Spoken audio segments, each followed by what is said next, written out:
Okay, so I'm gonna explain to you why we have two different wands inside the box. One is slightly larger and one is slightly slimmer towards the ends. Why?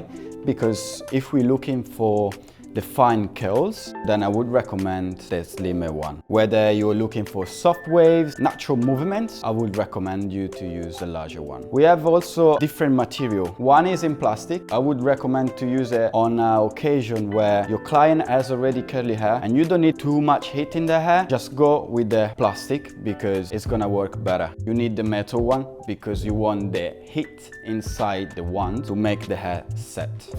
The way you do it, just place the wand underneath if you want the hair away from the face, and then you twist and you keep going around by twisting. Once you have that, you place your finger on the setting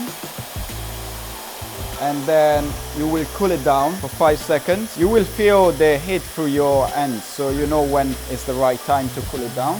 5 to 10 seconds, switch it off and let it go. And that's how you get the perfect curl with the large wand. So this is the wand in plastic. This is a good tool to be used when you already have some curls in the hair or some waves and you need to refine it. So I place my wand, twist, twist, always away from the face.